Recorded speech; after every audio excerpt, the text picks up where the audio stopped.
Mickey talks. Mickey talks. Hey, Mickey rolls by the minute, thinking in and out of the box.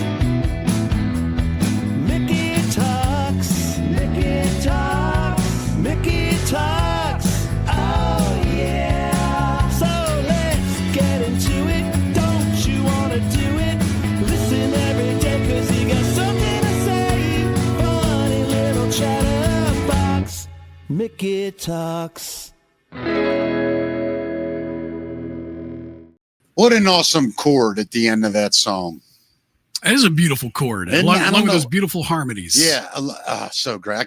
I think Dennis said there may be a new song in the horizon. Is that right? On the horizon. Well, we must should be say. in our season 3 by now. We're coming up on the start of Yeah. season 3. Yeah. We may even be overdue. I don't know. I've been keeping track. Yeah.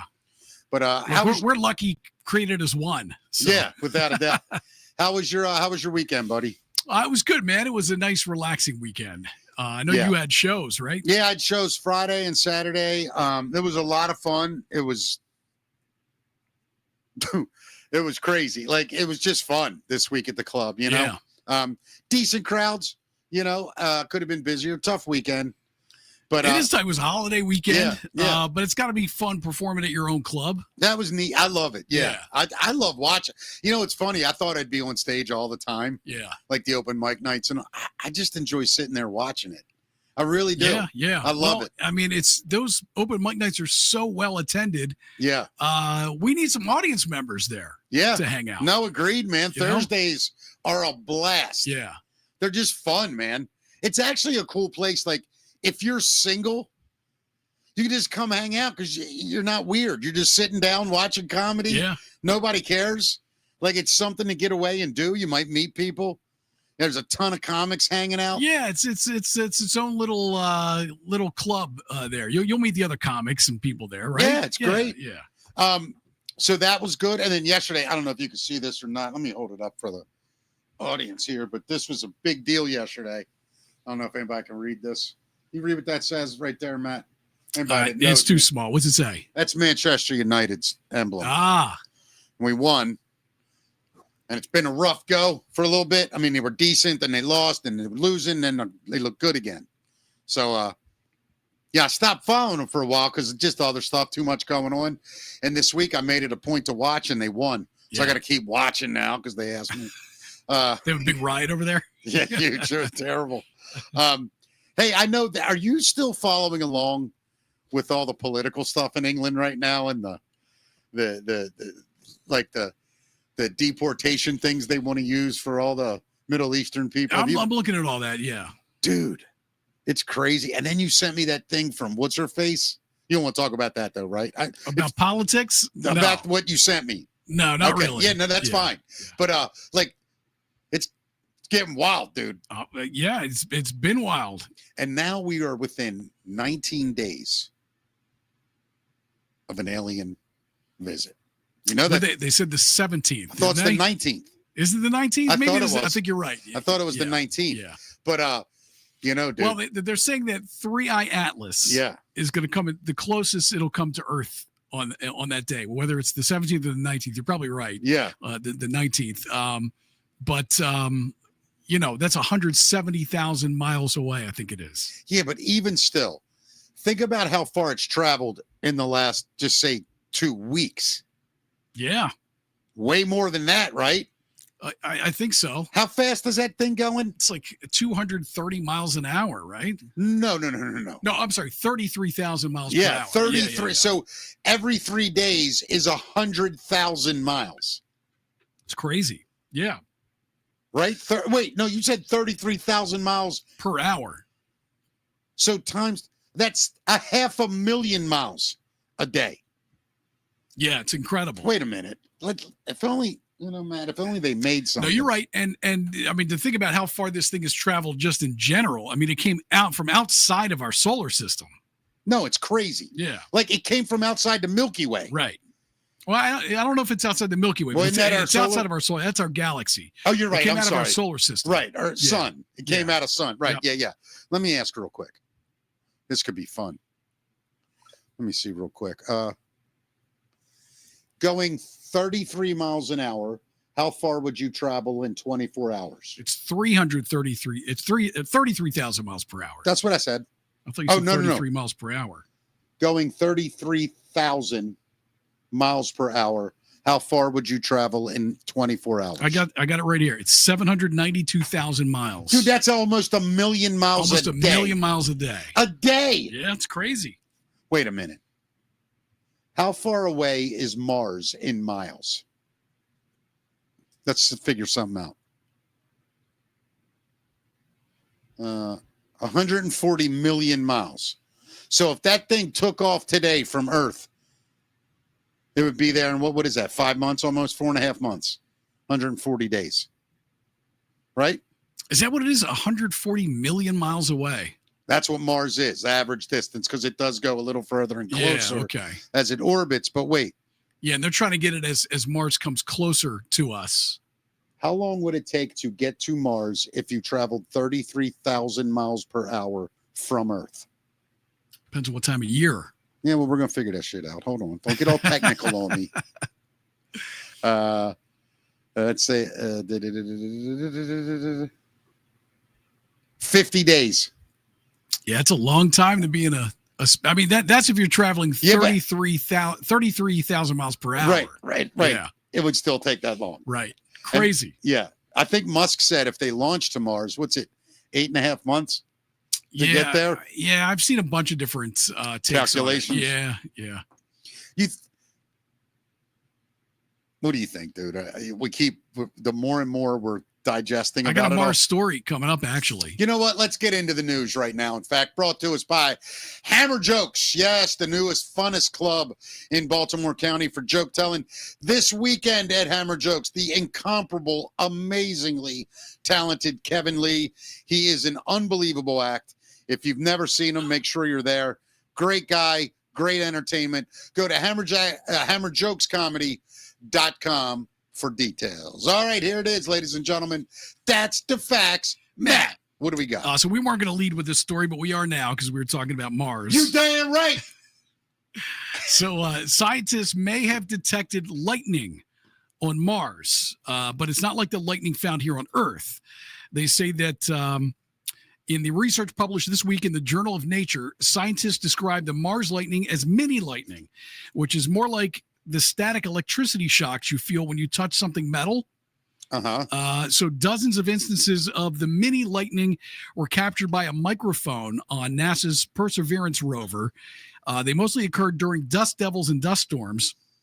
And apparently they've been looking for this electrical activity and lightning on Mars for half a century.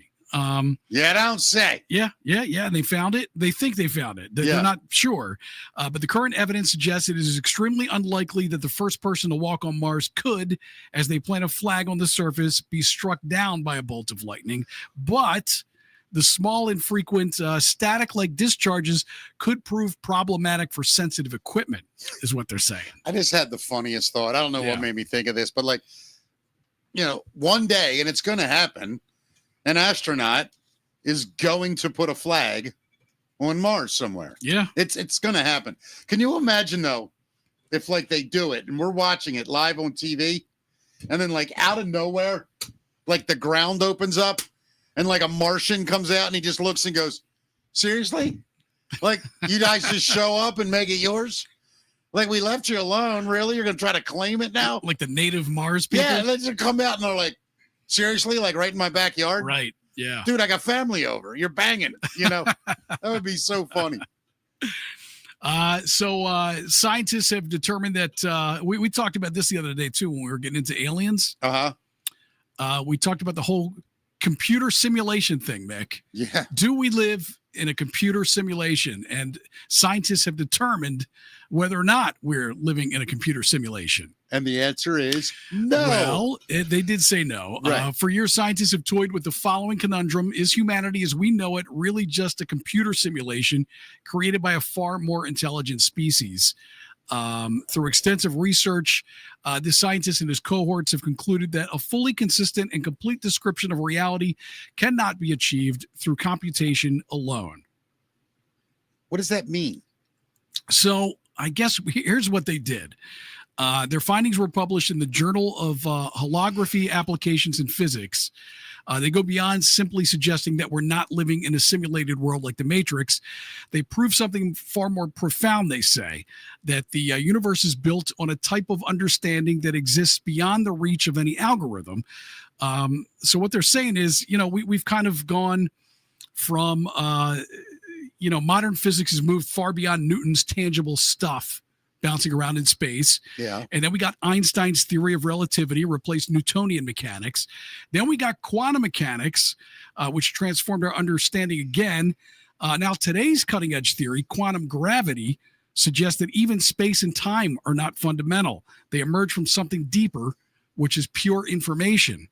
And this information exists in what physicists call a Platonic realm, a mathematical foundation more real than the physical universe we experience.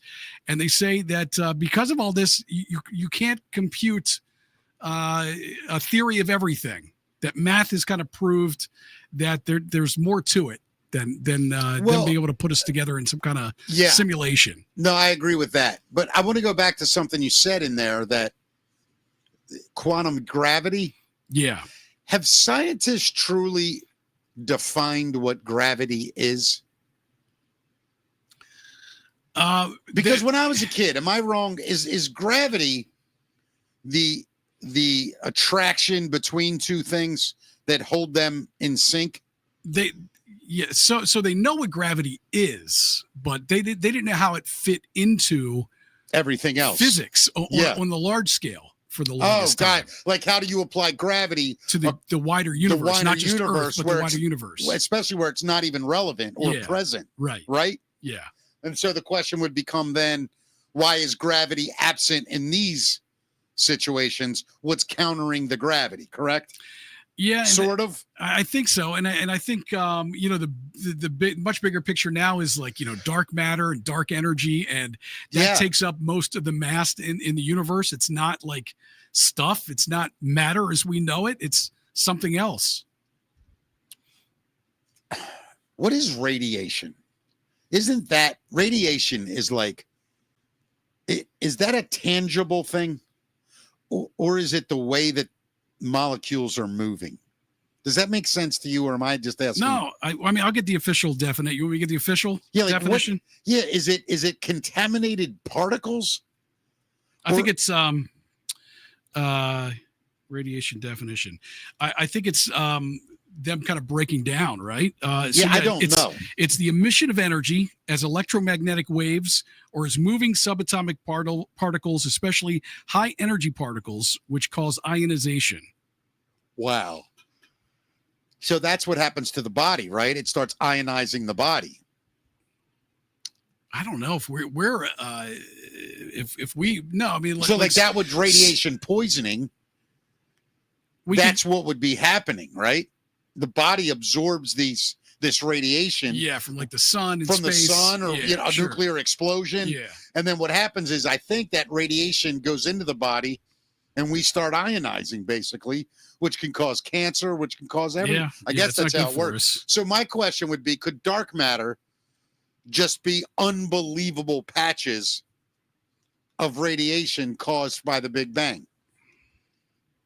I don't know. I don't think they have any idea. Yeah, when we try to sound smart, you realize how hard it is, right? Yeah. And by the way, I saw a cool interview the other day. What's that? They were a bunch of scientists were asked who's the greatest scientist of all time. Who do you think they picked? Hold on, real quick. To your question. So dark matter does not come from radiation. Instead, radiation, like gamma rays, is potentially being produced by the annihilation of dark matter particles. Oh, so it could be producing it. Could be producing radiation. Got it. Yeah. Bunch of scientists picked the greatest scientist of all time. Who do you think landed in the number one spot? Hold on. So, I mean, of all time, so like not just current scientists. Correct. Through the history of mankind. I would probably have to say, I mean, is it Newton? Who'd you say? Newton. Yeah. Yeah. Good call, sir. Yeah. Isaac Newton. Yeah. You know how smart he was?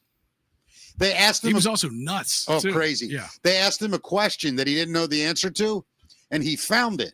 And when they asked him how he'd figured this out, he said, well, I had to invent a math. Guess what the math was? It was calculus. He invented calculus to solve this problem. Well, he did it. I think he did it too during a plague, and he isolated himself in the house and figured it out. And within months, I think it was, he invented calculus and figured out the quantum mechanics.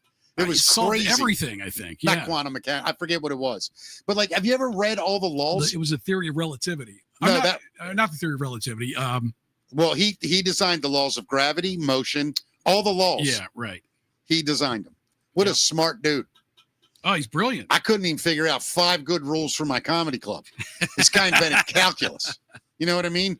Yeah, he did. He got the laws of motion, the theory of universal gravitation, and the invention of calculus. Yeah, what a dude. But Unbelievable. what's his name had the final say on him? The black guy. What's his name? The NASA guy? The aerospace guy? The NASA guy. The genius black guy. Oh. Neil deGrasse Tyson. Neil deGrasse Tyson, yeah. You know, he came off my favorite people list. Did he? A year and a half ago. 2 years. He was on Bill Maher. And Bill Maher said, hey, just curious. How do you feel on this? Is when the gender thing was at red hot. This is the biggest scientist in the world could not define a woman. And I was like, wow, to see a guy that smart like be political. It was interesting. Yeah. I mean, you know. Yeah, I get it. Some people don't want to. Everybody's afraid of being canceled. I mean, dude, I've been trying. Nobody will cancel me. That's my problem. You ever try so hard to get canceled and you don't? God, then you got to apologize because it didn't work. I didn't mean to call you that. I'm sorry. So you would hear what Russia has going on right now? Oh, I can't wait. They have spy pigeons with brain implants. What? Yeah, there's a Russian company called Neri. They've started testing pigeons with brain implants that let them be controlled like drones. So this company will put tiny wires in the birds' brains. Yeah. And gives them small backpacks with solar panels, cameras, GPS, and control systems. Here's one. So if somebody calls you a bird brain, you ain't that stupid anymore, are you? Maybe not. Operators can upload flight paths to the pigeons and send signals to their brains that make them turn left or right. The company says no training is needed and claims the surgery doesn't hurt the birds' chances of survival. They've tested the pigeons in Moscow and say the birds can fly up to 310 miles a day. Go ahead. And they're hoping to use bigger birds like ravens and seagulls for different jobs. And you damn right. Want to sell the technology for watching buildings and helping with rescue missions. Wink, wink. Yeah. Yeah. Right? Yeah. Yeah. So they're basically like. They're not going to spy on us. They wouldn't do that. They're basically live drones. Yeah. Right? That are living creatures, like birds. Yeah. I think it was China that has even smaller. Chinese. They've got the ones that are mosquitoes. in mosquitoes, man. Crazy. Yeah. Crazy. So there could be a bug in your room. There could be a bird outside your window now. You don't know. Speaking of which, would you be against for public safety, just every street has cameras?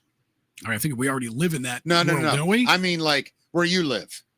Like at the end of your street, there's just a camera that just covers your street. Dude, let me tell you. Would that bother you? There are 900 Ring cameras on my street. Yeah, alone. I'm talking about a monitored camera.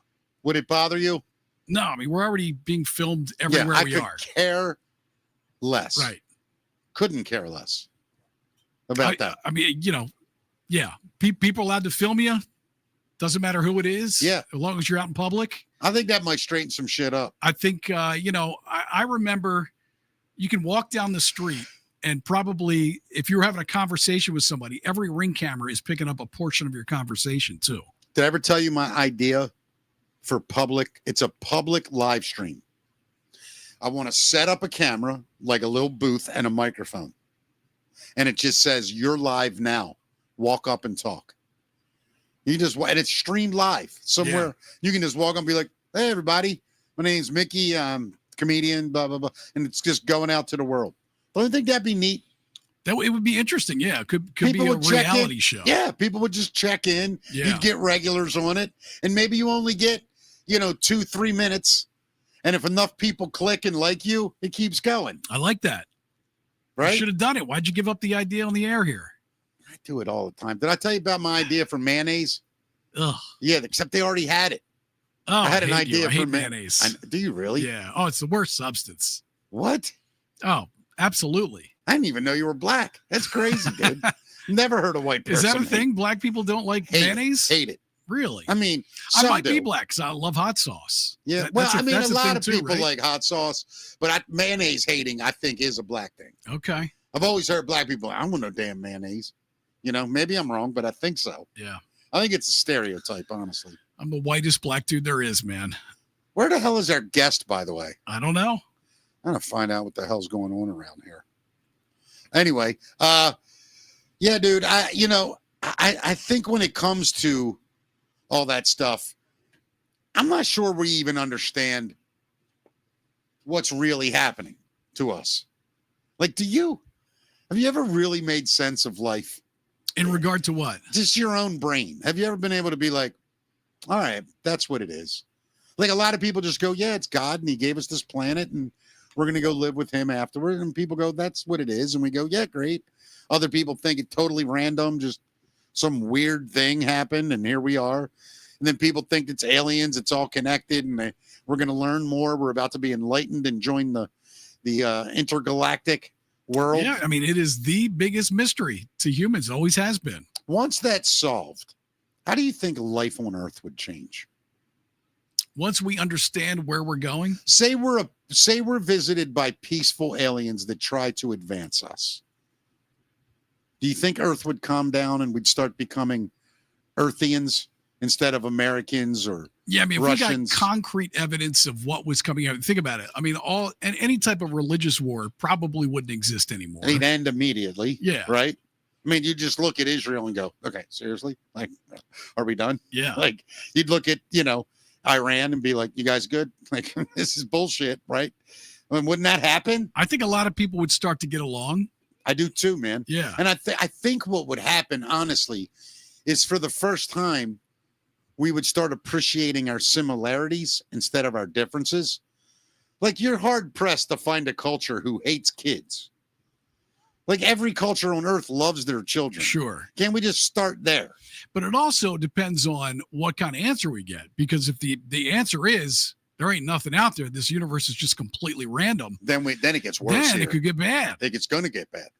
Right? If we figure got that out, confirmation that this we're is the just only random, thing, one country will dominate the whole thing. Yeah. That's what's going to happen. If we find out that there is no God and that we're just randomly here, a dictator will arise for the planet and enslave us. I don't even know if an alien race is going to be able to give us that information. Sure, they would. Why are you confident that they figured that out? Not the God part, but I am confident that they'd figure out enough for us to go, okay, 95% of what we believed was bullshit. Yeah. Like, suppose they get here and go like this, Big Bang. What? Right. Are you serious? Yeah. What does that even mean? Yeah. I was reading this thing today that seems to think that one theory anyway that somebody had is that we live inside of a black hole. Like, our universe is a black hole of a larger parent universe.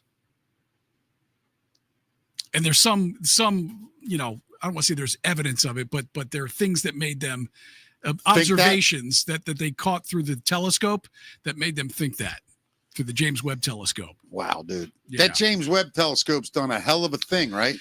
Dude, we're learning a lot more than we knew even with the telescope before that, Yeah. Yeah. All right. So if in a nuclear war, these are the American cities that would go down first. Okay. So God forbid, if World War III ever started, it would probably at some point be a nuclear conflict and we'd all be in trouble. But that said, there are some American cities that would be far higher on the list of potential targets than others. According to the Bulletin of Atomic Scientists, these are America's top nuke target cities. What do you think number one on the list is? DC. DC number one for obvious reasons. Yeah. Second, is it outside of America?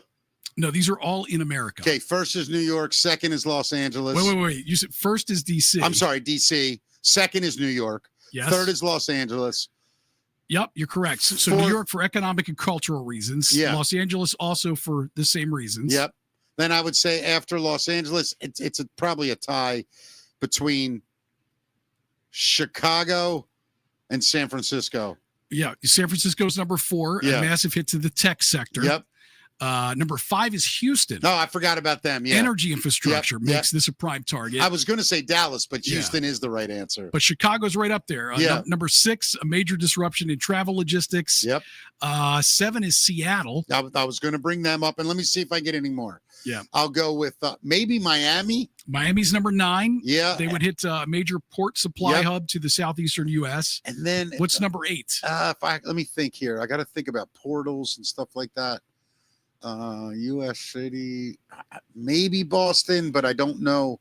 It's actually Atlanta. Atlanta. Okay. Atlanta's air travel would be halted and supply chains disrupted that way. I think 2 airports are their hub there. Yeah. I think Southwest and Spirit are one of them. What do you think number 10 is? Okay, so Atlanta. After Atlanta would be. You got it. It was Miami at number 9. Yeah. Okay. What do you think number 10 would be on the list? Maybe Baltimore. It's not actually. It's Philly. Close, though. Okay, yeah. I was going to say it's definitely a mid-Atlantic. They say that historic landmark destruction would be an ego blow, and it's a major economic hub as well in Philly. Yeah, I get it. There's 4 more. The remaining are Dallas, Boston, Detroit, and Vegas. Wow. Why Vegas, I wonder? I don't know that. It's the only one they didn't give a reason for, and that does question, why would you hit Vegas? Well, if we're going to bomb the first 13, we don't want anyone having fun, right? Why else would you do it? Of course, yeah. All right, we're on the air. Be quiet, lady. All right, we have a guest walking in. We'll get to her in a minute. Shh, be quiet. You're on the air. Anyway, she's going to sit down in that chair and get herself ready, and we'll get to her in a moment. Yeah. All right, so let's continue here. What else are we on? So there is a Japanese company that's starting to sell human washing machines. Have you seen these? No, what are they? It's a human washing machine. So it's got everyone has an agitator in their family, but now you can have the entire human washing machine as well. A Japanese company called Science is now selling its human washing machine that became popular at the Osaka Expo. So this machine called the Mirai Human Washing Machine is a capsule that people lie down in to get washed by tiny bubbles and a mist shower in about 15 minutes. Yeah. So the whole process includes drying, has sensors that check your health while playing relaxing music and showing you calming images. Dude, it's basically like... It's like a Jetsons car. Yeah. But you just lay in that thing. Yeah. And it just washes you. Yeah. What do you think it costs, if you had to guess? $24,000. $400,000. Ridiculous. And there's only 49 left, so get yours now. Yeah. They only making 50 of them, they said. That's hilarious. Yeah. That is so funny. All right, how many stories we got left, buddy? We got a couple. You want to bring our guest in? Yes, our guest today is a lady I've wanted to talk to on this show for a long time. I met this lady a long time ago, and she basically is the reason I even got hired at Hammerjacks. I was playing music and doing comedy at the time, and I went there one night and met her, and then she walked me around, and 2 days later, I was her manager, sort of like that. Do you remember where we went?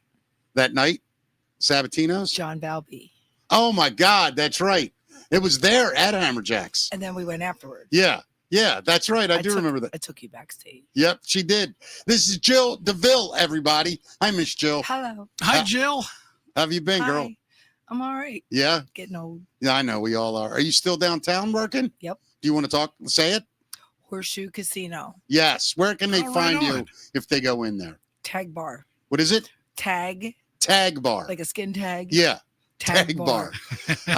Now, Jill is also famous because Jill knows more rock stars than Rolling Stone magazine. Yeah.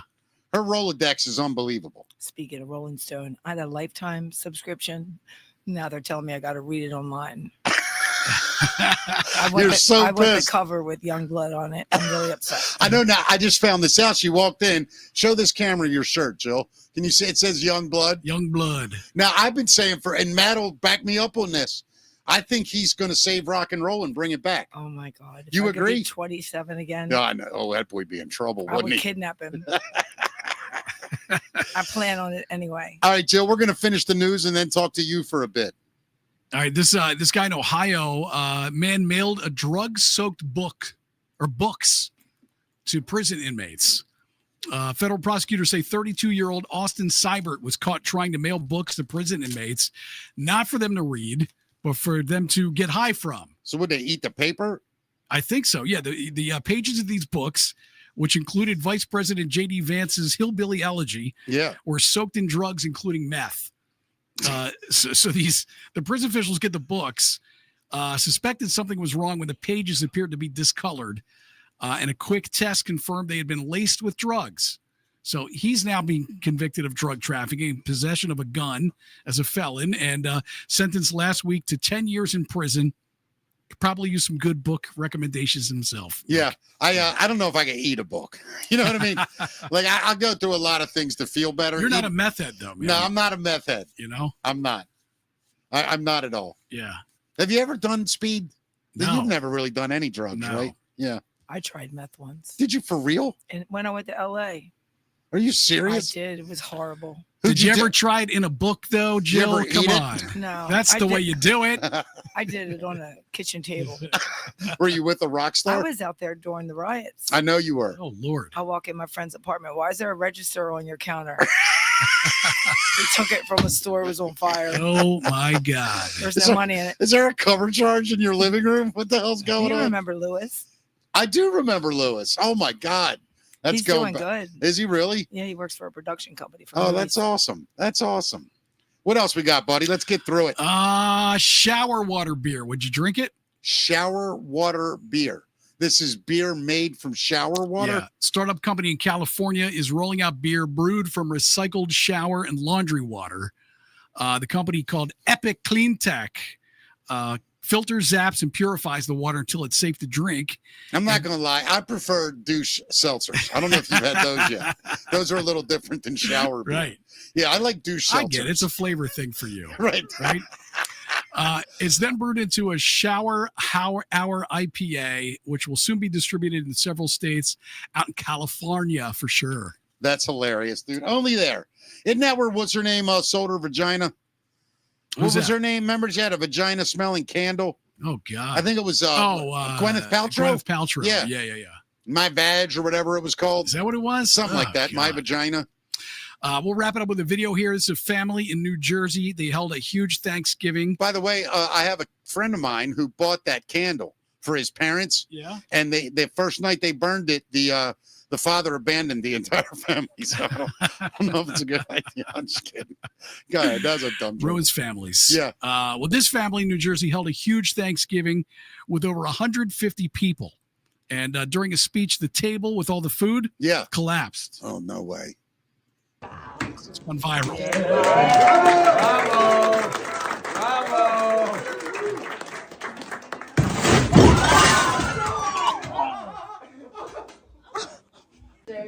You ruined Thanksgiving. The silence after Yeah. it lets you know how real it was. Like, holy crap. Wow. All right, Matt. Great job. Our guest today. Yep. What year did you start working there? 85. Yeah. There would be Hammerjacks. Yes, for I'm people sorry. joining us. Yeah. The legendary Hammerjacks. 1985. Yeah, 85. God, I think I met you in 87, Yep. something like that. No, it was 80. Yeah, I was 19. Yeah, 87. Lost Boys. Lost Angels. Angels. Get it right, lady. Wrong guy. Yeah, wrong. Same band, wrong guy. I met him 6 months ago. Kiefer Sutherland. Did you really? Yep. How was that for you? I know you love him. He said, "Oh, you're one of us." Is that what he said? Yep. Oh, that's awesome. He was really nice. Now, the thing about Jill that people I want to know, number one, fantastic bartender, beautiful lady, incredible personality, one of my favorite people I've ever met. But honestly and sincerely, a true fan of the music. Like you really were. You weren't like a dumb bimbo girl. Oh, it's the band. She'd walk up, talk about producers. This guy played on your record. Like you really loved it, didn't you? I still do. Yeah. Do you like the young stuff? I don't mean young blood. I know you like him. Oh We all my do. God. But do you follow young kids again, music at all? I follow everything if it's real. Have you seen the band Feel? No, Jill, you're welcome. But you're not a big Zeppelin fan, are you? I like them. You'll like this band. I like There's- Steven Tyler's doing Led Zeppelin. I saw at that. Ozzy's show. Yeah, Oh my God. I know. Crazy. Wow. Now, Jill, you worked there for what? Almost the entire concert hall time, right? 12 years on Austin Street, 5 years on Guilford. Wow. And Austin, of course, was the legendary concert hall and all that stuff. You sent me a week or two ago the auction information. What do you think about that? I've been talking about it a lot. I don't. Let's tell people, for people that don't know, I know we talked about it on the show the other day, but Hammerjacks, the name, essentially is up for sale. It's not a building. Nope. It's just the marketing rights to the name and the logo. Right. And my thing was, however long ago it was, 7 years ago, 6, whatever. Somebody bought that or had it. Longer than that. Yeah, I guess it has been really. Like 20 years. Has it been that long since Kevin? Maybe 25. That he bought the name? For like $1,300. Yeah, he bought it for nothing. Oh, is that right? He got it for $1,300. I think so. Something crazy. The patent wasn't renewed. Right. The patent wasn't renewed, or the copyright wasn't renewed. Right. And he bought that. Yeah. And for peanuts. And then it was a weird thing. And then he was going to open a legendary rock bar. Well, look, it was a good move for him. I'm sure he made a lot of money on T-shirts and all that kind of a thing. My question is, what are you buying now? Would you buy it, Jill? No. Like, it's not worth anything, is it? Done. Yeah. I mean, I think as a T-shirt company, okay. Very nostalgic for this area, very geographically limited area. But here's the thing. Yeah. Those T-shirts have been sold for the last, 10 years? Yeah, who wants them now? Like, everybody that wanted one has one. Possibly, yeah. I mean, I think I could own it simply because of Hammer Jokes. I think you could too. Well, I think just because you're somebody that was truly attached to that club, who could probably, you discuss doing a podcast about Hammerjacks. If you for instance, say me and stories Jill, from the old days. If me and Jill hosted a podcast called Hammerjacks and just told old band stories, and she went through her Rolodex and got old band guys on the phone and talked about, that would be a great thing to do with the name, I think. But I don't think it's the opening bid price. I don't even think it's worth the opening bid. I don't think so either, unfortunately. The original Hammerjack was, Baltimore Rock Club that opened, they closed in 97.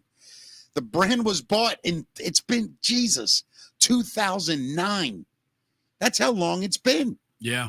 After a period of development, the brand operated a temporary trailer park down there where they brought in, whatever that thing's called, shipping containers. And they built walls and called it Hammerjacks, whatever. What they do? They did football games. Yeah, they did pregame stuff. And there's nothing wrong with that. I mean, it's not a good all. idea for that location. Absolutely. I don't know that you call it Hammerjacks though. Yeah, I don't know, but it's just so crazy that. What do you think it would be worth? Seriously, Joe. Say you had it. They said write a check, and you said, all right, I can sell some shirts. Maybe try to get it in a movie or something. What do you think it's worth? Seriously. $8,000. 8? You think that's the number? You're not getting a building. You're not getting a liquor license. I said 10, so I don't think you're far off. I think $10,000 you can recoup your money with that name. Look, I think that you could do a Hammerjacks festival once a year, by the way. Paul Manna could. Actually, that's a good idea. You could do a festival. You're right. Maybe bring in some of the old bands that played the club back in the day. You could also get a little Kicks reunion going on. Well, that ain't going to happen, but yes. You know what I mean? Sold out. Yeah, sold out today. You've been watching Steve's every podcast? Single one of them. It's hilarious, man. I wish he would. Do you talk to him? I could. Please tell. I just want him to come on the show from his house. He can do it from his house. He doesn't need to come down here. Talk to Rick. I don't know how to get. You got Rick's info? He's on my Facebook. Okay, good. You need to reach out to Rick for me. But Jill, what do you think of the idea of a Hammerjacks podcast where you literally called it Hammerjacks? You own the name. And it's just, say me and you, I'm just saying this, and we just tell all the old stories. We get the old band guys in. I think that would be a neat sort of, even if you did it, 2 a month, 4 a month, whatever. Yeah. And just, I like the reunion concert idea, the festival idea. I think that's a good idea. I like that. I think in the first, and you make it an old guy festival too. Totally. You make it so that it starts at 12 in the afternoon. Dude, it's wrapped up by 6. The headliner goes on at 5:30. Yeah. But I do. A lot like the trifecta thing. Yep. I think what I'm going to do right now. I'm going to say it on the show. Make it good food heavy, right? Dude, it could be. Is that a flip phone? It is a flip phone, Jill. It's I like it. Are you making fun of I'm it? gonna call the Smithsonian. I know, but this is like the new version of it. You know what I mean? You should see my flip pager I got. That thing's awesome. When Jill and I met, people had pagers. Remember when you used to do the photos they used to do downtown with the backdrop and the flip phone? I got to tell you the funniest thing. It was one of the very first times Jill and I ever hung out. We were in Parkville. I forget. We went to see a band. We were with Sandy. Sandy, who was the manager of my old band. We're pulling into a 7-Eleven. It was just you and I in your car, though, right? Jill pulls in. I don't know if I was driving. We were in the van. Oh, that's right. And the car, dude, we stop and park. You know how you pull up and it's got the parking thing there? The cement. You talking about Hammerjacks? No. This is a 7-Eleven right on Hartford Road. Okay. What are they called? The blocker, you know, when you pull up to a parking spot. Yeah. The concrete thing. Right, sure. We're sitting there in the van and the car pulls in and just goes, bam, right? And we all look and I go, yeah, that's good right there. Just leave it there. And we all just lost it. That's good. It was, dude, but it said a boom. And we're like, look over like, what the hell? We would need 10 hours to tell your stupid story. One of the stories I want to tell, Jill, and it's one of my favorite things. Let me comment on the Hammerjacks thing though, because you asked, you guys both gave prices for how much it's worth. This is what I'll say about it. I think in the right hands, it could be worth what Jill and you both said it is, but in the hands of somebody that has nothing to do with Hammerjacks, I think it's worthless. I do too. I mean, you guys could do the Hammerjacks reunion concert. Right. You guys could do a podcast. Sell t-shirts, you can do the podcast and tell stories. Agreed. But so maybe to you guys, it would be worth a little bit more money. To the average Joe. Yeah, but I think we got to move quick because most of the people that really liked it are going to be dead in a couple years. You know what I mean? I only got like 20 left. Let's start a GoFundMe. Yeah, we should start a GoFundMe to buy the Hammerjack. Why don't you just get the people to will the money to you? Dude, I'm doing it today. I'm doing it. I'm doing a GoFundMe to buy the Hammerjacks name. All right. And I will promise this. Dre is probably already on it. Whatever money is left after the purchase price, I will donate to charity. I'm not trying to make any money on it. I'll show everybody how much money was raised, how much I spent, and then whatever's left, I will donate to deaf people because Hammerjacks made a lot of people deaf. We'll do that or whatever. You know what I mean? Yeah. That's my plan. All right. GoFundMe, whatever's left over goes to a charity or maybe a couple. I like it. I love that. Yeah.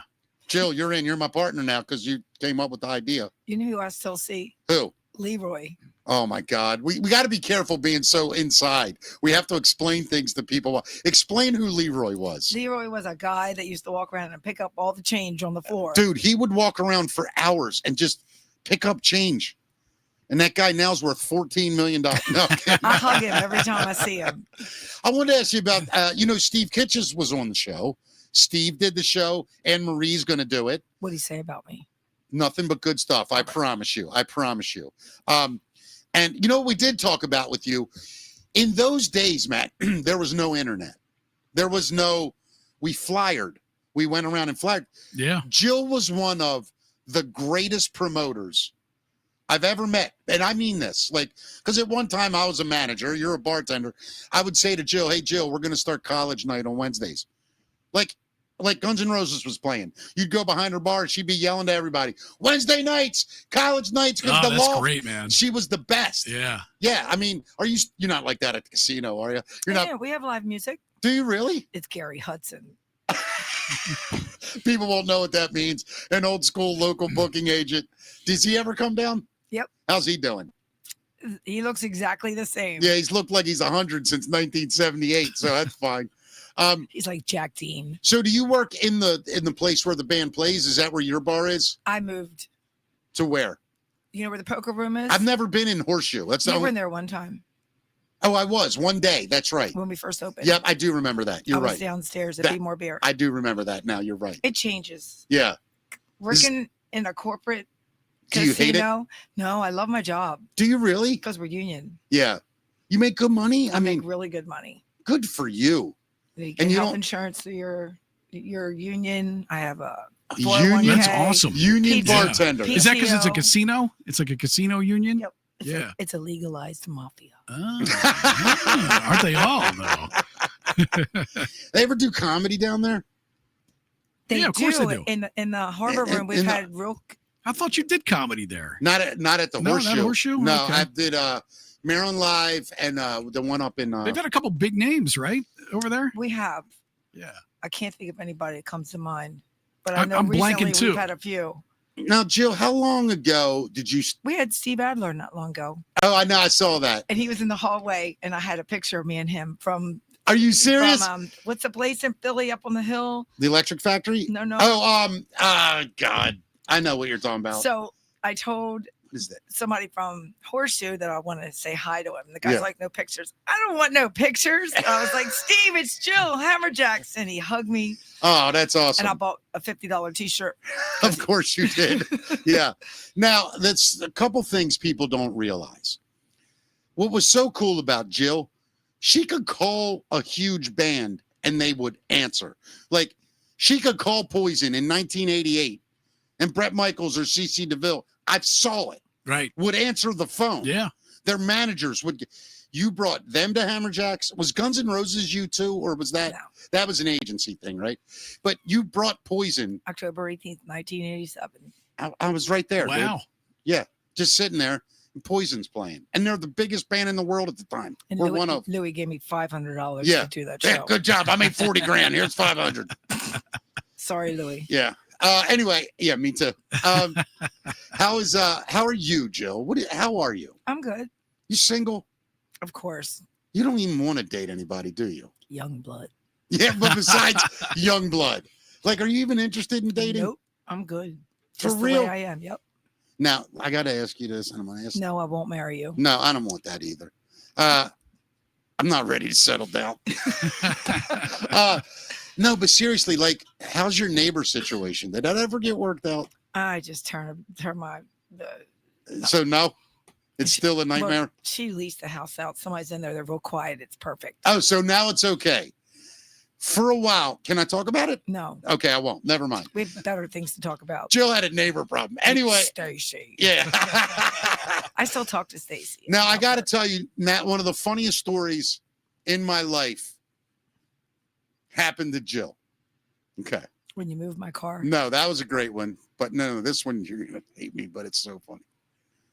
Jill loved boys. And there's nothing wrong with saying that. When you were younger, you loved boys, especially band boys. You loved them. So she would date them. Spaghetti. And then, and anytime it got to a point where it was like serious, Jill would invite them over for dinner, and she like made a killer spaghetti.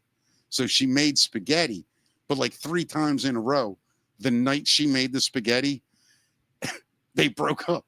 What? Like, how many dudes was it? Like The spaghetti incident. 3? Oh, wait, that's a Guns N' Roses album. So here's what It was happened. definitely one of them. No, it was 2 because I Is that remember. what the Got band? up and left. Like, where'd Did he you go? get ready to tell me that's what the band wrote the So- named the band after? Dude, The album after? The spaghetti incident? Yeah. He's gonna kill you. Who he is? Don't say his name. I'm going to. I could care. I've told the story before. So I was in a band. You remember Gray Manna? Of course. Yeah. Yeah. So Gray and Jill dated for a little bit, and it was early in the relationship.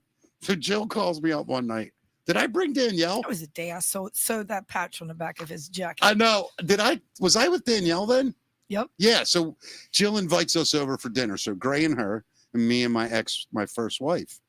So we're there about 40 minutes, and Jill had sewn a patch onto Gray's jacket. It was really sweet. It was the Lost Boys, right? Yeah. I mean, Lost Angels. Lost Angels, yeah. So we sit down for dinner, and something happened. And Gray was like something, and Jill said something, and Gray's like, fuck this. He gets up, I'm leaving, and left. And me, Danielle, and Jill are sitting there, and Jill, I swear to God, goes, that is the 3rd guy that broke up with me when I made spaghetti.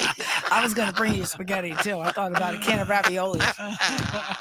It was awesome, dude. And you never made She spaghetti hasn't eaten again. spaghetti. That's Been a that's long all time. she eats. She keeps them away with it, man. But Jill, you know what? I always wanted to say this. You should have had like 15 kids. You'd have been the coolest mom in a way. My kids have fur. I know you do. You're one of them weird old ladies, though, aren't I you? love my dogs. I know. See, you got dogs. I can deal with that. The cat people, That's where I get a Oh, little get goofy, out of here. like him. Mickey, You the are first time goofy. I came to your house, you had a cat. I didn't. And it was stuck on the front door. Remember on the cat I street. told you about that would attack me? No. I told you, Danielle found a feral cat, a kitten, behind Hammerjacks. We took it. Listen to me. She wanted, I gotta have it and save it. I put it in a box in my car. I drive home. We get there. I open this thing up. The cat's eyes, it's a kitten, are like dirt, just closed. The mouth's got Well, I was young then, really young. really young. So Yeah. I grab it by the scruff, like you're supposed to. Yep. Clean its eyes out, right? Clean this shit around his mouth, put some Vaseline around it, whatever. And just kind of into a saucer. Yeah. Just like you do your girlfriend. Then I raised this cat, right? For about 3 to 4 weeks. I would feed it, milk it, not milk it, give it milk, whatever. I come home one day, I walk in, Yeah. and this cat looks at me. And it's like, now it's happy and moving around. And I like felt great. I was like, wow, this is awesome. And Danielle's sitting there, and the cat jumps up on Danielle's lap, and she's petting it. I sit next to her. That cat, like just dove on me. And this cat. That's what kittens do, man. No, this one Come was on. psychotic. She showed up at my house. It was stuck to the screen door, like just leapt up. Like, can you imagine? Dude, it was a feral cat. But look, man, this is why you're scarred about cats. So you had this bad experience. Not only that, I want you there's to lay down on the couch and we're gonna talk. one other cat story that I never really told you about, and this one's a little strange. Left some deep trauma. This in you, was on man. an MTA bus on Hartford Road. I get Yeah. on the bus. I'm probably 16, and I'm going up to Hamilton. So I'm on it for like 3 minutes. I look over, and there's a lady that's got a cat like in her inside pocket Yeah. of her jacket, and she's just kind of like, so I'm looking. I'm like, oh, that's cute, whatever. Then she takes it out, and it's like it's the row across the aisle and one back. So I Okay. can clear. I'm like this, like I can see it, right? She's talking about her cat. She sits the cat down on the seat. I'm looking at her. I'm looking at the cat, and the cat just leapt right at me, like hit me in the chest, and it's clawing me. She runs over and my grabs. God. Yeah, I've been attacked twice by This cats. is why you don't like cats. I hate 'em. I get it now. I'm I starting to get hate it them. now. They just don't like you. Jill, best band that you ever saw at Hammerjacks. Who was it? #1 concert. I know who you're going to say, I bet. I'm going to write. I can't. I'm going to text my answer. Hold on 1 second. Knowing you, I bet I know who you're going to say. Well, don't text it yet. She'll No, see I'm it. write a note Yeah. for myself, I mean. All right. The best band. That's a tough question. I know. I'm going to write 3 answers down. What about top 3? She give her top That's 3. what I'm gonna list. Yeah. See how many I can get. Let's see who else knowing her. Of course, Guns N' Roses. I got them. They were the first. Who else? And the Poison Show I brought in. I was #2. And then I have a third. I want to see who you say.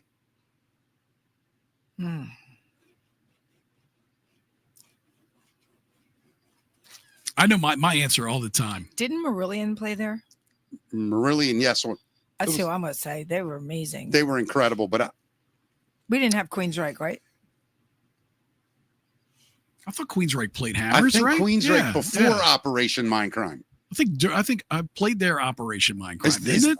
Yeah. I want to put them in there too. Yeah. I have been listening to Jeff Tate a lot lately. Yeah. I wish I Unreal. could have seen him Do do, you what remember- he's been doing. Do you remember the backstage thing with the Queen song? Right before Brian they May. went on? Brian May. No. The Queensryche. I remember Brian May though. Yeah. Yeah. I got to meet him that day. You wanna hear It was something crazy blown about- away. Yeah. That show, this is crazy. So Billy Squire was supposed to play, Yeah. and they canceled him. Jellyfish was on tour Jellyfish. with Billy Squire. Yep. Played the night before. Yep. And then they opened up For Brian May the next night. The last time I saw Queen, it was a Hot Space tour. Saw him in '82, I think, at the arena. Yeah. Billy Squire was on tour, opened up for Queen there. Oh, really? And I brought my ticket stub and an old calendar I got at that Yeah. record store. Used to Yeah. be in Reisterstown. Brian autographed it for me. And I told him that story, how weird it Yeah. was Oh, that's wild. that, he was supposed to be there. But Dan Reed came in for The the Dan show. Reed Network. Kip Winger. I remember that. People came, and the guy Yeah. from Cinderella that passed away recently. Joe. Dave, is it Dave. Dave, I think? I can't remember. Yes. Wasn't it Jeff? Jeff. Jeff No. with a B. Oh, yeah. Right. Cinderella. Yeah. He used to come in for shows all the time. Yeah. Do you remember? And I wanted to ask you this. So I had a different one that I thought you might have said was G Love. The first time he played there. You remember G Love Special Sauce? You don't remember G Love? Oh yeah. How about Love Tommy him. Conwell? baby Yeah. before I love Tommy I Conwell. love Tommy. Yeah. Where'd you rank the Stray Cats? Do you remember them? I remember Stray Cats. Yeah, I love that show. I loved it. Jill, you know what Jill loved, Matt? Long hair, pretty boys. Yeah. Who was the guy you really fell in love with, though? Saigon Kick. Matt. I love Matt. We're I know. still friends. Are you really? Yep. What's he Yep. do now? Is he still a musician? He teaches vocal lessons. No kidding. How about what's his name from Marvelous 3? Butch. I love Butch. I just saw Marvelous 3 in New York Yeah, you go see in October. Yeah, he's amazing. I usually go see him in Atlanta, but now Butch is the guitar player for Train, and Train's Drops of Jupiter just hit 1 million sales. Is that right? 1 billion. I'm So sorry. is Marvelous 'Cause a 3 million's platinum, right? or yes. Is what's his name going to tour at all by himself, Butch? You know, sometimes he wakes up and changes his mind. Yeah. Next time you go, if it's close, I want to go. It's fun to see Marvelous 3. Yeah, I love Marvelous 3. Have you ever seen them? The I have. Marvelous 3? They're amazing. Yeah. By the way, it's Jeff LeBar from LeBar, Cinderella. yes, Yeah, 100%. Yeah. I usually go to Atlanta to see Marvelous 3. I'll take a whole week and go by myself. Because I don't want anybody with me. Because if I go, I can do whatever I want to do. Yeah, I love traveling like that. I love Atlanta. I got to travel this week, and I'm really excited about being alone. Just like wake up when you want, walk down the street, get a coffee, come back, get in a hotel bed, like do nothing, or get out and see the town. If they ever put casinos in Atlanta, I'm selling my house. Would you move to Atlanta? Yep. Really? Is that your next favorite city? I love it there. Now, Jill, let me ask you this. I know any family left for you? Mhm. You got family still? Mhm. How's that going? Good? Good. My mom. Good. Yeah, I didn't want to ask because we don't talk that much and I didn't know. No, it's okay. And I know how close you guys She's in are. her 90s. Is she really? Speaking of moms, Yeah. all the way here, I was thinking about your mom. Yeah. She was. used to make us peanut butter and jelly sandwiches, Dude, my mom was. potato chips, and have a 2-liter bottle of soda for us. She would feed everybody. Dude, That's I amazing. loved your mom. We would come home from Hammerjacks. Did you ever come to the house afterwards? Yes. Dude, we'd walk in my house at 2:30 in the morning. My mother would wake up and cook Wow. for a bunch of 20-some It's year like old. Goodfellas. Dude, it was exactly like Goodfellas, except there was no body in the trunk. Right. There might have been a drunk girl in a back seat, but no bodies in the trunk. Mom was fun. Jill, we loved you. My mother loved you, we by would the go way. to No Name Cafe. Yep, yep. She'd be like, bitch, let's get another drink. She could drink. But Jill, I was trying to tell Matt, and I don't know if you remember Matt. Of course I know Matt. No. I was trying to tell Matt with you. Do you even remember the No Name Cafe jam night down in Fells Point? I don't think so. No. So Jill was working on Sunday nights because she's a workaholic. Yeah. Always has been. They put duct tape over my mouth. Right. And of course she talked the whole time. Anyway, one night she's like, hey, I'm doing No Name Cafe. Why don't you and Mitch come down? So me and Mitch went down. We're just hanging out. And she goes, you guys should just set up something and play. So the next week, me, Mitch, and Jelenis showed up as a 3-piece and we played. And there was 15, 20 guys hanging out. The next week, there was a freaking line Brad Divins played. from Rap Child. Wow. Dude, Wow. remember when Tim Allen, the comedian? Dude, we're sitting in No Name Cafe and Tim Allen Yeah. from Tool Time. You know what I mean? Yeah. He comes, he had played at the Improv. No kidding. Or Slapsticks back then. Wrathchild, and those were some of my favorite Oh. Hammerjack shows. then Wrathchild and Kicks. Yeah. Then his show came on, and his wife's name was Jill. Jill. The thrill or the Phil. I wonder where that came from. Did you hook up with Tim Allen? No, Okay, just checking. It wouldn't have been totally out of line, would it have, Jill? I'm really bummed out that Charlie Sheen did cancel the show at the Horseshoe. I know. 'Cause I have a story for him. He wants to hear stories. I got a great one, Which is and I have his autographed baseball. from Major League? Wild Yeah, thing. yeah. Charles Sheen. It's right next to my Ripken ball. Oh, my God. By the way, I'm not making this up. Jill may be, I'm trying to think. You probably are the coolest collector that I know between Star Wars, music, movies. Her Star Wars collection, I can't even imagine what it's worth. I have a policy. I My can- homeowners on my toys. Has all your toys on it, Wow. right? Dude, I'm talking about priceless shit, right? You have priceless items. It's because back in the day they didn't make them like they do now. I went the first time I hung out with her. I'm in her house. She calls me up in her bedroom. I walk in it and I'm like, "What are you, 8?" There's just like she's like 9 years old. Like Dude.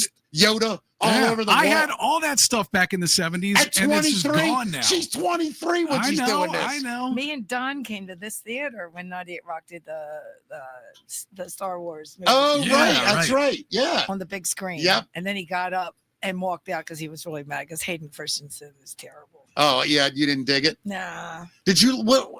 Do any of them compare to the first three for you? I love Obi-Wan and the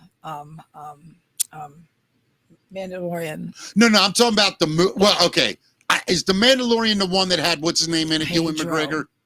Which one had Ewan McGregor in it? The Obi-Wan. Yeah. Obi-Wan's Phenomenal. The last episode for older people. Ridiculous. When It he was hands so him the cool. Yeah. 216. Yeah. Oh, Biggs is right. We're never going to get off this road. But that's where it came from. That is so cool. Yeah, I love that one. That show. Were you a Star Wars fan, I Matt? love the original 3 Star Wars. I'm not and I making- drew the line there. Honestly, I watched some of the movies that came out after that. I wasn't super impressed, and never got into the TV shows. Well, all the series on Disney are amazing. A lot of people say that they really are. do. But did you like the 3 movies that came out after the original 3? They're okay. Okay, so I did like Solo. yeah. I thought that was really good. I didn't see that guy Solo. did it really good. I heard really, he's great though. He had the walk down. That's what I heard. You see how he gets his name. Yeah, I got to watch Oh, that. you're by yourself. We'll call you Han Solo. Yeah. And I love the young Lando Calrissian. Oh yeah, no, it's been awesome. By the way, can you? I don't want to ask Jill her age. I don't know if you're older or younger. Are you 60? I didn't want to ask her because she might have I said. don't like it at all. Wow, you look I fantastic. don't like it. You do look fantastic though. Thanks. You really don't age. They won't go nowhere. Yeah, they're fine. You're good there. By the way, her boobs have looked exactly the same since 1987. Wonder why that is? Because they were bought in My 1986. serial number 00001. Jill's got boobs made out of Legos. That's how old those boobs are. It was an epidemic at Hammerjacks. We all took 2 weeks off. Dude, it's so funny you say. I forget who I was talking to, and they were like, "Do you remember the great pandemic at Hammerjacks?" And I was like, "What?" And he goes, "You remember all the girls got boobs in like 6 weeks? They were all off Oh for my God. How many of Mary you? Beth was the first. Right, and then it was what's Rose. her Rose? Yeah. So many inside jokes. I'm And then sorry. it was All those girls in a row. What's her name? The pizza bar girl. Didn't she do it next? What the hell was her name? You know what I'm talking about. I know. Black hair. Debbie Debbie. And then Janice. and Janice. Me, there's more. Hold on. Jana? Oh my God, she killed me. I'm having a brain fart. Did Anne-Marie never She got worked fit? on the club side. Oh, the blonde. Friends with Gail. The tall blonde? Shorter. Oh, sure. I don't know then. Crystal? Shelly. Shelly. Gotcha. Oh, yeah. She's beautiful. I remember Shelly. She's still beautiful. I haven't She's seen her exactly the forever. same. Does she really? Yep. Yeah. Wow. I see her brother once in a while. All right. Well, thank you for the trip down Tit Island. That was fun. When's the last time you were on a date? Seriously. Come on. I want to know. Roughly. 10 years? I don't know. Yeah, you do. You know what? Get personal, and I'm going to go there. I'm not getting personal bad. Just to breathe right. Listen. One time I got Mickey high the first time. Second. Next thing First I time know, I was 8. That's the night I called the police on myself. he's in the hospital. It's the truth, dude. So she was. I'm trying to call his house and get somebody to answer the She phone. was His mother, I kept hanging up. Your We- mom's like, I know who this is. I know. So here's what happened. I never smoked pot. My cousin Lisa had pot, and she's like, she had this friend Michelle, and I thought Michelle was cute, and they were getting high, and Michelle was like, "Take a hit of this." Well, here's what I didn't know. I didn't smoke pot, so I take a big hit, and they go, "Do another one." So I'm like, "Okay," so I did another one. Meanwhile, I left this part out on purpose. It was a bong. So I wasn't just like hitting a bowl; it was a bong, and they showed me how to do it. I coughed my head up. 15 minutes later, dude, full paranoia panic attack. Wow. Jill's on her way to pick me up, apparently, or I was waiting for your call. I go in full-blown crazy mode, called the police Oh my God. on myself. You called 911? I literally said, look, I smoked something. I don't know what it was, but I'm going to die. And they showed up, and I'll never forget this. My mother, man, she was like, I'm 21 maybe, and she's 20, 21, and she's like, you're going to be okay. Calm down. The paramedics get there. They put me in the Oh ambulance. my God, the paramedics came to your house? Were you by yourself? No, my mom was upstairs. Okay. So anyway, I get in the You're how old at this point? 20, 20. 19. Wow. Right around there. Right. I get in the ambulance and I'm sitting there and they got me on the They bed. put you in an ambulance. Let me tell you why, dude. My heart rate was like, But that was from the anxiety, yeah, not the weed. yeah. It was a panic attack. So Wow. anyway, and a cop opens the back door and he looks at me and he gets in and he goes, what happened? And I go, man, I was down the street and this dude told me smoke this thing. I thought it was a cigarette. Like I lied because I didn't want to say it was in my house, right? Right. So I came home and like 5 minutes later, man, my heart started racing and he looks at me and he goes, all right, well, from now on, why don't you stay off that stuff? I go, I'll never do it again, sir. And he let me off the hook and that was the end of it. But that's a true story. Until you were endorsed by Breathe Right. Yeah, until I got endorsed by Breathe Right. Yeah, that's Where were you, Jill? Where were you in all this? That's when you were Jen, right? The Breathe Rights? Yeah, totally, 100%. I like Jen. Yeah, she was cool. She was great. I love Jen. Just talked to her the other day. She's she had a little health scare, but she's doing good now. I adore Jen. Love Jen. All right, back to you. Now listen, you gotta stop being so like private. Like you just disappear. I am, because I did everything. But why don't you ever go out? Why don't you do anything? I go out, but I mean, I'm really liking my landscaping and my art. What do you do for art? I never knew this. I take old furniture, make it Gothic, and flip it. Wow. Really? You got pictures? I Should've don't brought have pictures. anything right now that is like, I got 3 pieces I'm working on because I'm starting to take old furniture apart and put it all together on one piece. You know, you've heard of like crazy old cat ladies. It's a crazy old carpenter lady. That's what she is. I take medicine for my ADHD. It's Do you bad, really? But Does it I was help? diagnosed like 2 years ago. Does it help? Yes. I was diagnosed at 7 years old. They put me on Ritalin in like 74, 75. That's a true story. Yeah. I was like one of the first. Probably one of the first, yeah. I was one of the first kids in Maryland to be on Ritalin. I'm sure. It turned me into a zombie, and my mother took me off. Watch him on Romper Room. Yeah. So, Jill, if there's a band out there right now touring, any concert in the world, you could put it together right now, where would you go and who would you see? Your dream concert. My dream concert? Yeah. Well, I had tickets for Youngblood and he dissed me twice. I'm so upset. No, all time. You know that, right? Yeah, I do. I had to cancel his toys, health reasons, Well, the right? first time, I'm going to postpone it. It means a lot. Like, he sends out private messages on his Instagram. It's really cool. Yeah. And he's like, I'm going to do the Ozzy tribute with Steven Tyler on the VMAs. Have you watched the VMA? On that performance. But the 2 hours before, horrible. Yo, it's everything on there now is unwatchable.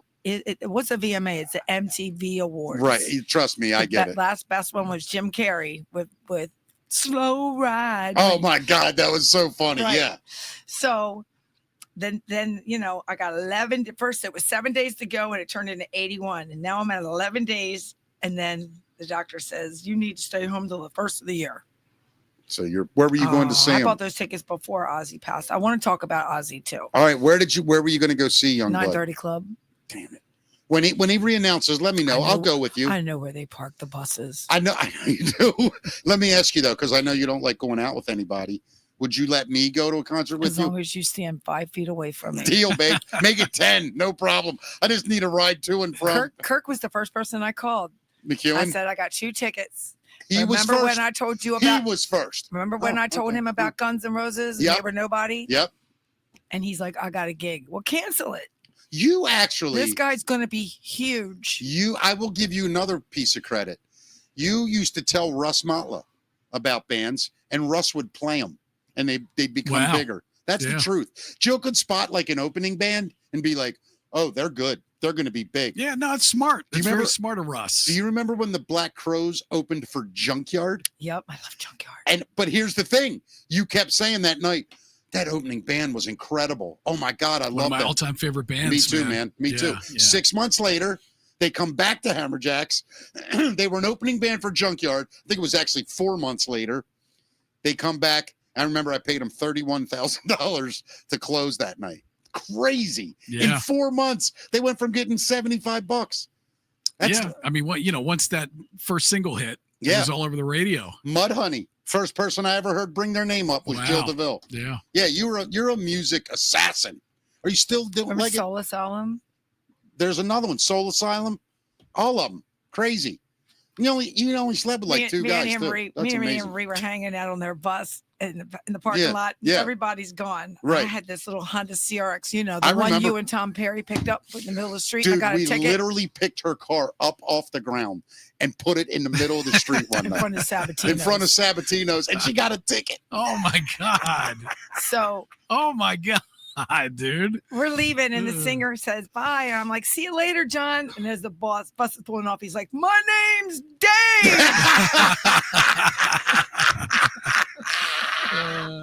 Well, Jill, we got to get through this show. Let's do music. Matt, you ready? Yeah. Here's where you're going to shine. Hold on 1 second. Music brought to us by Coffee Balam. Do you drink coffee, Jill? No. All right, listen to me. Do you drink hot coffee? No, okay. No hot. Only iced or frozen. Yeah, I know people with like 2 shots of espresso. I know plenty of people like that as well. We'll only drink it cold. But for those of you that like coffee, Coffee Balam, you can make iced coffee with this. It's incredible. Brewed in Costa Rica, it is one of only 5 blue zones on the entire planet where these beans are grown and produced and ground down to make the greatest coffee in the world. I'm not kidding. 5 specialty coffees. It's totally unbelievable. 5 amazing flavors. Go to coffeebalam.com, mention the show Mickey Talks as a promo code, and get 10% off your order. All right, here it is. Matt's Music Minute. All right, we'll lead off, of course, with an Aerosmith story. They've joined the Stones as the only group to have scored new top 10 albums in the 70s, 80s, 90s, 2000s, 10s, and 20s. Wow. It's their EP with Youngblood called One More Time. Bows at number 9 on the new Billboard 200 chart dated December 5th. It is the 10th top 10 album overall. So, they hit it with Rocks, Pump, Get a Grip, Big Ones, 9 Lives, Just Push Play, Oh Yeah, Honkin' on Bobo, and 2012's Music from Another Dimension. So they've been every decade. Other acts besides Aerosmith and the Stones to do it are, can you guess? Let me think. I guess it would have to be maybe The Who. No, not The Who. One of your favorites, though. One of your all-time favorites. Queen. I don't know if Queen is on that list or not, but I think it's a solo guy now. Rob Thomas. Talking about Paul McCartney. Oh, yeah. I just considered him to be already on every list. Yeah. Bruce Springsteen and James Taylor also on that list with Aerosmith and the Stones. Where are you with Springsteen? I like Springsteen. I like him. I wanted to see the movie. I haven't seen it because I love Jeremy Allen White. I love him. I heard it wasn't that good. I'll be honest with you. No, I heard it wasn't. Heard it was actually kind of sad. Well, I don't think he looks like him. No, he doesn't. I don't either. But the one movie he did. I know what you're talking about. Yeah. Where he gets the restaurant. I forget what it's called, but I know exactly what you mean. I want to ask you this, Jill. Greatest front man of all time. Greatest front, Steve Whiteman. You think you got him number 1? I think Steve's amazing. Yeah, I really, he's 2 or 3 for me, or maybe 1 some nights. Yeah, Isn't that wild? Steve's up there for me as well, but then you got to throw Mick Jagger. Yeah, Mick, and Steven Tyler. And Freddie Mercury. Freddie Mercury, the greatest singer of all time. Were you a Queen fan? Oh, yeah. Yeah. I saw him in 82. Oh, that's the thing I wanted to tell you about Jeff Tate. Backstage at Hammerjacks, the song Somebody to Love was playing. Right? He actually asked them to play it real hard.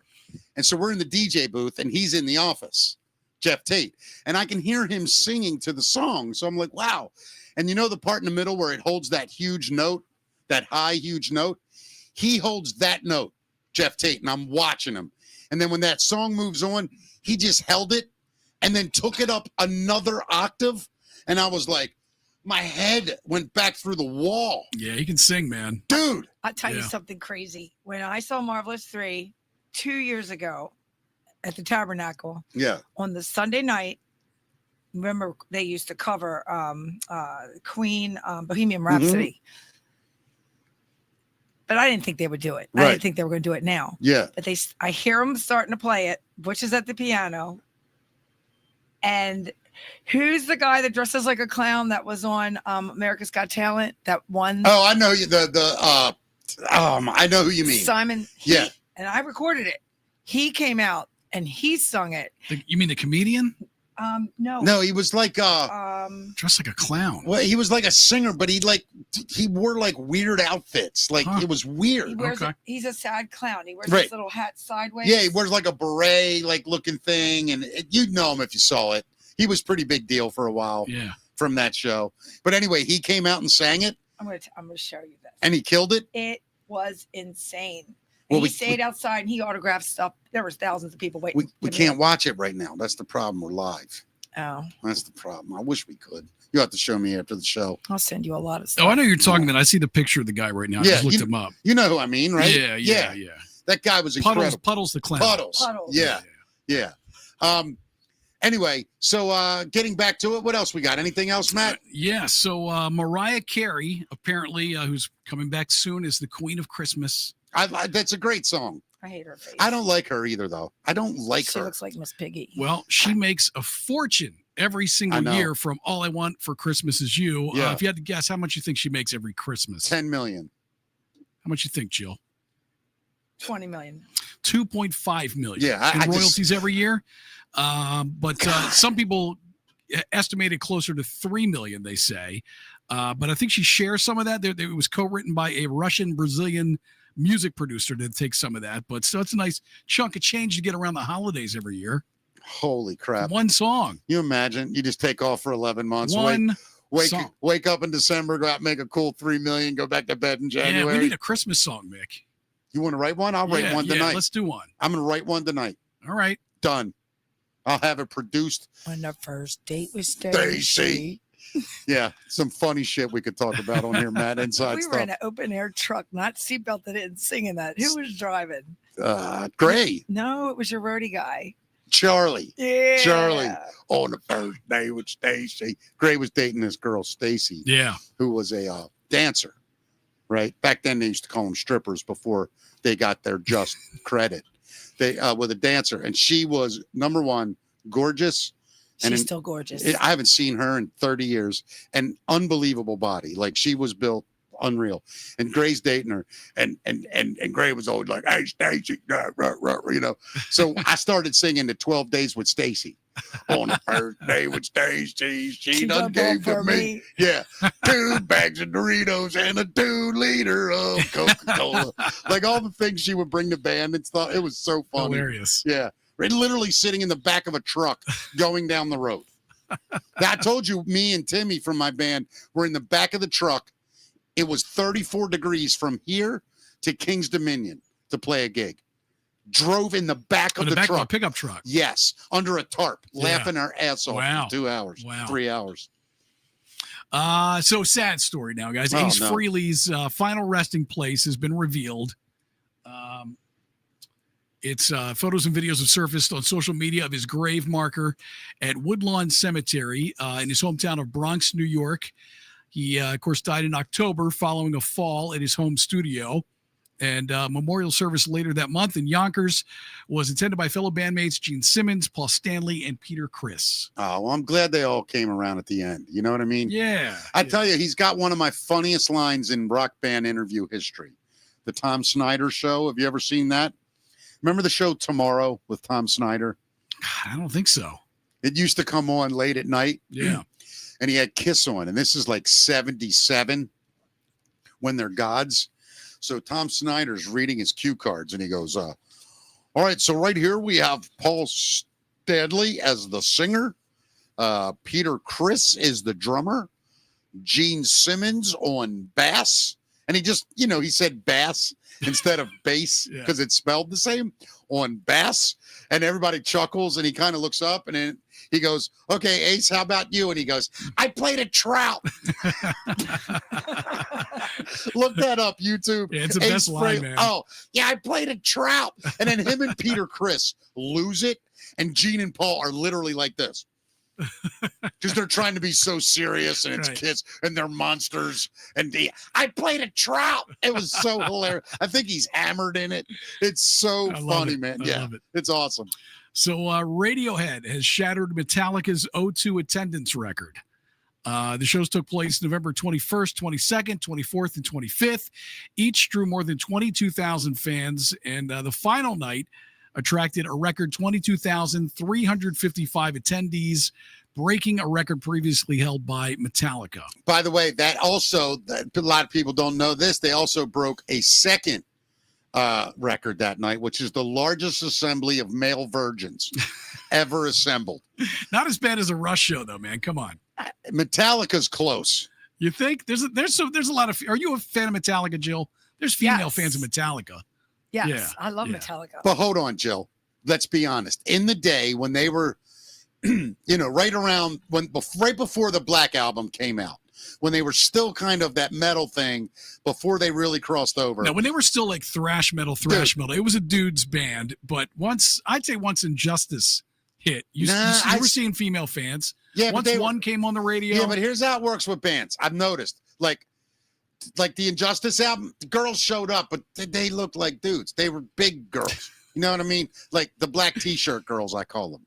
I don't mean anything bad by it. They're amazing. Hot Topic. Yeah, like that kind of look. You know those girls. You know what I mean. I know what you're talking about, but I think and then you're wrong. hot girl. No, I'm telling you, the hot girls started showing up when Enter Sandman came out.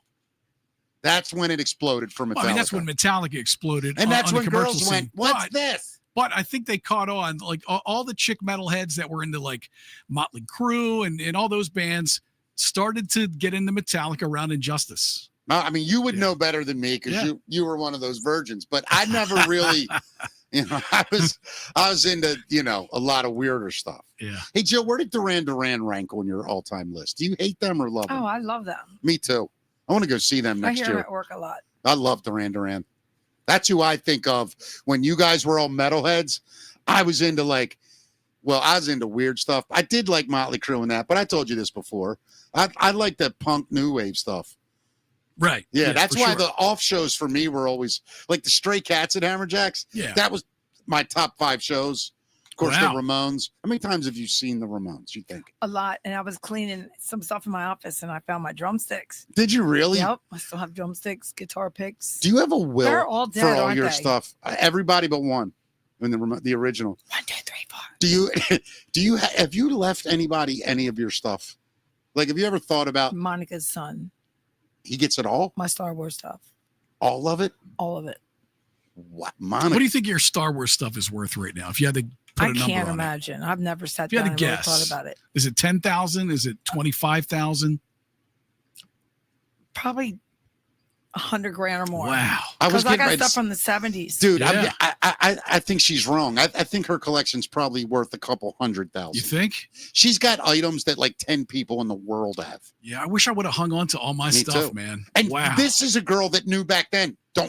I would grab stuff in her house. Don't open that box. Oh, so you kept all this stuff closed as a kid? Yeah. huh? A lot of it. My dad told me keep it closed. It'll be worth something someday. No kidding. In the back of my car are 10 Grogu's seatbelted in.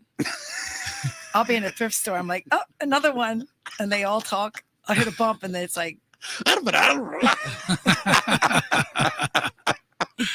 So Limp Bizkit has played their first concert following their bass player's death. Yeah, that was weird, by the way. Yeah, Sam Rivers Yeah. I died in didn't know that. October. Yeah, 2 weeks ago. Yeah. Oh, was it? Yeah, It was 2 weeks ago. October. Yeah. Richie Buxton, otherwise known as Kid Knott, filled in on bass for the band's Saturday performance at Explanada Estadio Azteca. Rivers was honored with a video tribute and an on-stage embrace. It was at Azteca That's the name of the venue they played. in Mexico City. Yeah. Right, that's the big soccer stadium. Oh, is it right? Dude, that's one of the craziest places to play soccer in the world. Why do you say that? Well, because that's the home of the Mexican national team. So, like, when the U.S. plays Mexico at Azteca, dude, that game, the energy, it's an awesome venue. I'm sure it was pretty wild with Limp Bizkit in the stage too, man. Hell That was yeah. pretty wild. He, along with singer Fred Durst, co-founded the band together in 1994, and he left the band in 2015 due to liver disease before rejoining in 2018 after a liver transplant. Wow, that sounds like a lot of fun. Yeah, it's a quick turnaround though. Hell yeah, have a dude. guy come and fill in with one of your founding members. Without a doubt. Yeah, You think you Kid could? Knott. Jill, you would know the dynamics of this actually as good as any guy. If you're in a band and you're big and one of the members in the band dies, for whether, nothing crazy, whatever, they just die. Would you want to carry on, or would you want to say, From a fan's point of view, I would never go see Warrant. Right. Janie, without Janie. Yeah. So as long as the key members are in, you're okay with it. It depends who it is. After Nirvana, they got Foo Fighters. Yeah. Amazing. You like the Foo Fighters? I love the Foo Fighters. I love Dave Grohl. Me and Matt go, I love Dave Grohl. I do. It's just something about I don't know what it is. Oh, I think I love the Foo Fighters. I love them. There's something when I look at them, I'm like, something's not right. I don't know why it doesn't work 100% for me. I've been trying to figure it out. I think it might be an image thing. I think their music and him sounds differently than I want them to look. So it's probably on me. I'm like that with Adam Levine. Like, yeah, I'm with you. Yeah, I don't see him. And then he's very boring. Yeah, I'm with you. I get that he was too. funnier when he was like on The Voice. Yes. Yeah. But I think he's terrible. I saw something the other day of him live. Matt, do you remember when we bumped into each other? Were we at Giant Stadium? Giant Stadium. For Guns N' Roses? Oh my God. Yeah. Right. Yes. I'm like, of all the places, it was 150 degrees. We were all the way up front. I always buy pit seats now. You know, they had me DJ their the band parties for Guns N' Roses on the 2016 tour. So I did like, was it four cities? It was after, 3 cities. It was after that. Was it after that? It was. It was the show after we got our masks off. Oh wow! It was 21. Oh my God! Okay, 22. Yeah, I'm trying to think of why I would be a Giant Stadium then. If it wasn't Giant Stadium, it was Xfinity Center. Maybe that's what it was. Yeah. Because I went to both. Right. Yeah. Yes. Huh, that sounds like they a were good amazing. Time. They're always amazing. They're amazing sober. I mean, they're still alive. They look great. Duff looks like he runs marathons. I know he does. Every time I see them, I'm like, Slash is actually in good shape. Yeah, for sure. He's got a little bit of a beer drinking belly, but his ticker has been in better shape. But, I know. He looks great. Yeah. But you know, it's funny, like the keyboard, the piano be out of tune, and I'm like, oh. Yeah. Hey, have you Here comes the microphone. That 15-year-old kid next to me. If it was 25 years ago, you would have got hit in the face with that. Hey, speaking of which, a lot of people, Jill and Axel dated. No, we did not. Axel doesn't know it, but Jill dated Axel for about 4 years. I remember when you were him for Halloween. That was one of the best costumes ever. You remember that one? Yeah, it's right here. Jill can pull up anything. You got a picture of that, huh? Yeah. She's a collector. Yeah. Well, look, I just posted something in this new Guns N' Roses website, and I've got, look at this, 1.9K. Oh my God, it's you and Axel. Where is that, by the way? See that, Matt? Hold that up to the camera. Give me that. We'll let it focus. By the way, I want people to see how gorgeous Jill is. Hold it still here. It hasn't focused yet. Go back a little bit. Can you see it, There Matt? it is. Wow, that is right in the peak of, what is that, like 90? Probably 88, 90. That was 92. 92? Right after Use Your Illusion. The limo, I was walking up the ramp, hanging out like I had to tie my shoe. Right. And Dougie Goldstein and I were always That's their friendly manager. to each other. Yeah. I love Dougie. He doesn't get involved in anything, so it was probably a bad falling out back in the day. But I was walking up that ramp. Remember that ramp that used to go down? And the limo stopped, and his bodyguard got out, and someone had to correct me. Yeah. Earl. Yeah. At Big Black Man. Yeah. That's another story I got to tell you about that. And then the door opened up, and Axel got out, and Earl grabbed my phone and took that picture. Wow. And you don't know what it's going to look like. You're right, of course. Right. You look fantastic. For a week though. later, right? Yep. And That's a great picture. I That's been Jill's profile picture since 1996. Yeah, that's a cool picture. And the stories people are telling, because I wrote, you had to send it to York Photos. Sure. Yeah. Wait for it to come back. Right. I was terrified. This one girl told a story that she lost hers got lost in the mail, and years later she ran into a girl that said, "Were you at the Guns N' Roses? I have your film." Like her story's great, and this was her picture. Oh wow, you're way hotter than she was. By the way. She's cute. I'm kidding. All right, Matt, what else we got, buddy? By the way, Rambo says, "Hey friends," Rambo checking in with us. Oh, Rambo, the genius. Yeah. He's got a huge show that he does. He's a big podcaster, Jill. Rambo, just so you know, You're in company with the queen of Baltimore rock and roll right here, Jill Deville. I'll tell you about her when I'm down in Florida later this week. I'm going to see Joe while I'm in Florida. Yeah. You know I'm going down there, right? They're trying to recruit me, Matt, but I'll never leave you, buddy. Uh-oh. Don't leave me, dude. I'm not leaving you. I'll hunt you down. I know you will. All right, what else we got? So Liam Gallagher is climbing back on the wagon after relapsing on the Oasis tour. Did he really? Well, he says he's given up alcohol again after having a few beers to celebrate the end of the Oasis reunion tour. Yeah.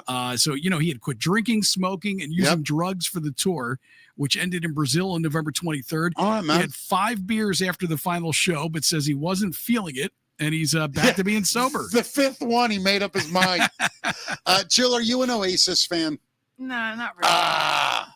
That kills me. I'm sorry. No, I'll tell you why it kills me. Because I know how much you love music and melodic stuff. And I really think if you did a deep dive on Oasis, you would love them. I really do. And if you watch the interviews and how they're rock stars, man. Liam Gallagher. I know they are. Yeah, I mean, I think you'd love. I'm going to start sending you stuff. And then you tell me, were you still there when they played Hammerjacks? I remember when they played. Dude, that show, to watch a guy stand still for 90 minutes and be riveting was incredible. That guy never moved. He walked up to the mic, and dude, he is classic. Like, he walks up, he's just like, all right. And he stands like this. And he sings for 90 minutes. And then in between songs, he just backs up, yells at somebody, comes back up and sings with his hands behind his back. I don't know how to explain it. I think the attitude in the beginning is what turned me off a little bit about him. And now you love it about him. Well, I love a lot of Oasis songs. Yeah. I don't necessarily love the band or the members themselves. Yeah, they don't matter. It's just the Gallagher brothers. That's the Gallagher brothers. Yeah, that's who Oasis is. I know. I understand that. Yeah. But I'm just saying they're not my favorite people in rock and roll. That is, I love them, dude. Yeah. I just think they're so entertaining. I get it. There's people who are diehard fans. Their reunion show was a complete success. They could probably do another album right now and do stadium tours all over the U.S. again. I'm making a prediction. Yeah. I'm making a prediction. There's a new Oasis album by the end of the year, 2026. You think so? Yeah. Because that's what you mentioned that before, but the stuff that Liam's been saying in the press doesn't sound like there's going to be one. That's what they do. That's what they do. Maybe you're right. You know them better than me. I just think that's their way. They don't want the pressure of the world going, hey, when's the album coming out? I think they're going to secretly and privately record it. Well, you know what he actually said? He said, nobody wants new stuff from us. He goes, it's going to suck. It's not going to be like the old stuff. That's from Liam's mouth. That's not Liam. From me. That's Liam, though. Right. Liam also said after their first album. He said you'd be a wanker to cut an album now. Well, he also said after their first album, which is a legendary line, he came out at the Brit Awards or whatever it was, and he's like, our debut album, fucking amazing, greatest debut album ever. We'll never top that. And then the next album topped it 10 times. So I don't take anything he says seriously. He said he'd never tour again. So did Noel. They swore that's over. You know, and I think if fans are like, we want it. Fans don't retire these days. They retire. They do several, It took Kiss. Several tours where they reunite. Kiss retired. This is the truth. Yeah. Kiss spent more time touring in retirement than they did when they were together. Guns N' Roses probably the same thing. Absolutely. Yeah.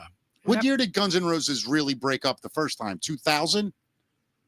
Right around there, right? Depends on what you mean by break up. When Axl left. Axl was the band for the longest time. It was just him. When did everybody else go? Like 99, 2000? I mean, people left before that, like in, a couple people here and there, but probably, it was after Use Your Illusion. And it was, he took forever to make the spaghetti incident. It's like 13 years, I think. Probably 97, 98, actually. Yeah. And they were only together, 10 years? In the beginning? Yeah. Yeah. If that? Right. I don't even know if it was that. What year did they hit big really in 88? The album came out in 87. It was flat for the longest time. And then they got big in 1988 and then toured through Use Your Illusion, which was, I guess, 92 to 93-ish. And then after that, it kind of went downhill for a while. Jill's showing me all the old, you know what, Jill? Send me a bunch of those pictures tonight. And tomorrow I'll post those on this thread. I will. Yeah. I'm looking for that Halloween picture. All right, Jill Deville, you're going to come back on the show and you're going to be on time so you can spend more time with us and tell us more great stories. I want to say something though about Ozzy. Yeah. Oh, please go ahead. I took that really hard. Matt did, I did, we did. Ozzy played, and not as much in my life as you two. I believe that because you were more rock fans than I was back then. But Ozzy. But we all watched him on TV. Right. Ozzy is. I'm rewatching everything. Me too. Well, that's the thing, Joe. I was saying on the show not too long ago. Not only was Ozzy the guy, there's several pillars of Ozzy. So Ozzy was the godfather of a genre of music, of metal. Yeah. So that's one of his pillars. But then, like you said, Jill, the guy invented reality TV for all intents and purposes, you know? Have you seen the show that he does with Sharon and Jack about the paranormal stuff? Yes. I've been following Jack. I never stopped watching Jack. I like Jack. Jack I do. should have his own TV show. Their podcast is back too. They started podcasting again. And I watched that. And I was really worried about Sharon. Now I'm really worried about Kelly. Yeah. Like I just want to sit down with her. Like I'm with you. I know what you mean. She is really, and I get it. You know, you lost your mom. I lost my dad. Right. And it just hurts me because I was watching Detour and this one episode keeps coming up where she takes them to church. Yeah. And Ozzy's like, I'm going to get struck by I'm going to get struck. But that chorus song changes. Yeah. And you have to cry. Yeah. It's unbelievably emotional. How about that Youngblood tribute?